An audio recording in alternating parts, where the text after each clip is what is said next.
me just trying to be funny.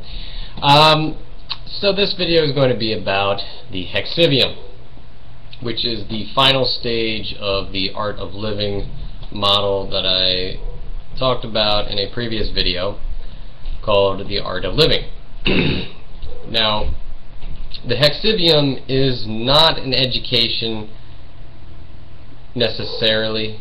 It's more of a cultural standard or praxis. I don't know. It's basically just a series of stages that, sequentially taken, would allow an individual and a community to transform their culture and ultimately carry out a evolution of consciousness, resulting in a revolution in the forms to which we are accustomed, a revolution of thought rather than a revolution of physical confrontation and violence. Now, the nonviolent revolution of the Hexivium is a world-centric vision logic praxis, or way, you could say, which has 6 steps in sequential order that result in the manifestation of a new culture, civilization, society, what have you. And it requires in the individual a integration of the other and the self, the ego and the other. The other being basically anything that we look at as the big, outside of ourselves causation that we perceive to be outside of ourselves, when in actuality we are representations of the universe. All of the universe is sort of in a kind of bubble within and without ourselves. Everything is everything. So anything is a representation of everything. This sounds kind of juju, woo-woo kind of stuff, but this is scientifically verifiable and easily something that one can look up and come to an understanding of. It's what it's called is essentially holism, and fractal geometry being the sort of mechanism, the medium through which that holism is encountered. So, beyond all the metaphysics of all of this, there is a strategic and very logistical, reasonable methodology for altering our society, and that is the Hexivium. And the Hexivium is first a strategy, a configuration of what a transformation of our civilization would require, and so creating a blueprint essentially first of what we hope to achieve by having this transformation. And then once we've built up a strategy, which is relatively simple to do, you just have to understand what the problem itself is, and then a solution kind of presents itself automatically. But you have to understand the cause. You can't just look at the symptoms. You have to look at what the cause of the problems are. And so that is the first stage of strategy. Now, prior to this, a person would have to be a neophyte of the PENTIVIUM to really have the potential to create this kind of strategy. And then next, organization, actually bringing together individual people to have a formation that can actually induce the right kind of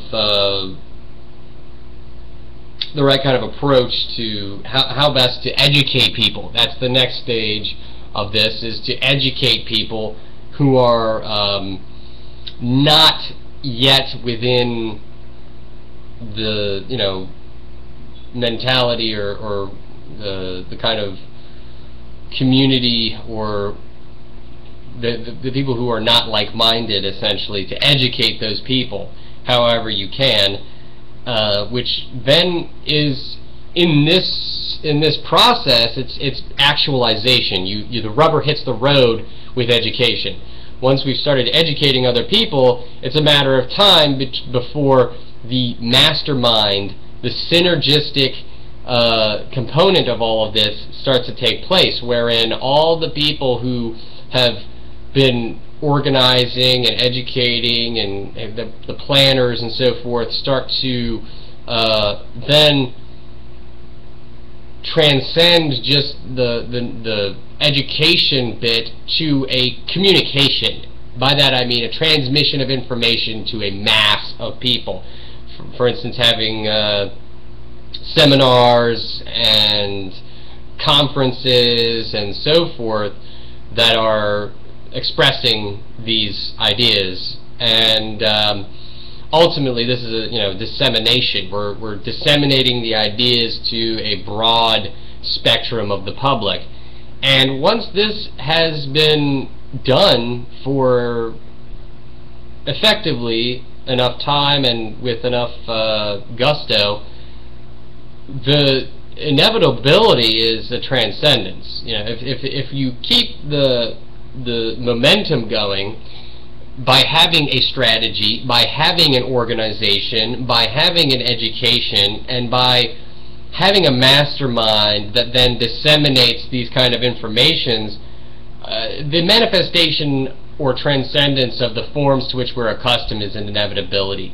And by the end of this, once we have actually transcended these forms, we can then essentially have a kind of culture as a result that is in the early psychic stages of its development. This idea in the first place requires a world-centric or vision logic perspective to even conceive of. But the ultimate result at the end of it is to even transcend the world-centric to a more cosmocentric and inwardly a more psychic perspective or individual experience and consciousness than prior. It is a post-rational schema or praxis that we're talking about here. It's something that is post-rational. We can't get caught up in the conventional methodologies that have really only held us back for so long. We need to use, logistically speaking, reasonable yet also imaginational or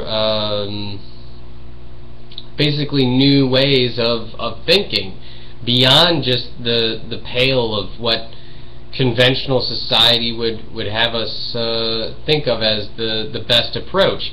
And what this takes is a certain amount of spirituality, and of not of the authentic kind, but of the legitimate kind. No, I'm sorry, that's got this backwards. Not of the legitimate kind, but of the authentic kind. Legitimate being, bringing people together for sort of a superficial community experience, whereas authentically they would have an experience of transcending their ego.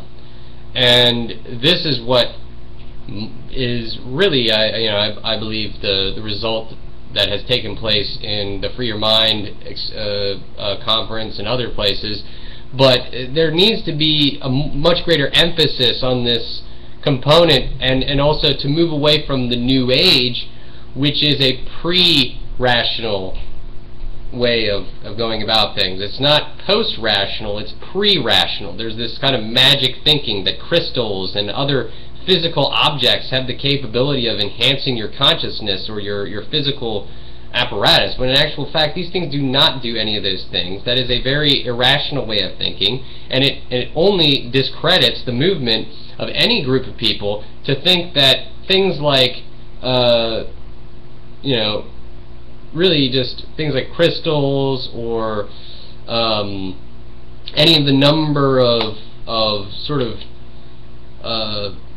more magical and mythical ways of thinking are the best way or the only way for these kinds of, like orgone and all these other things. They're trinkets, for heaven's sakes. We need to be more mature spiritually than to think that these things have an important role. Now, granted, you know, they may have a very slight role in our development, but in actual fact, the real evolution of consciousness is going to take place through actual effort and commitment to a transformative experience, not by having these trinkets and having any number of trinkets aiding you in the process. Now, as I would explain, things like psychedelics do have the capability, because that is a form of nanotechnology that's interacting with the nanotechnology of our brain. So these are technologies that we're interacting with, and not simply a trinket. There's a difference between a trinket and a technology. A technology has an interface with our software that's immediate, direct, and verifiable, whereas crystals do not have that component at all. And so there needs to be a, and there's certain people out there that will say, oh, how dare you, this is stuff that I believe in and whatnot.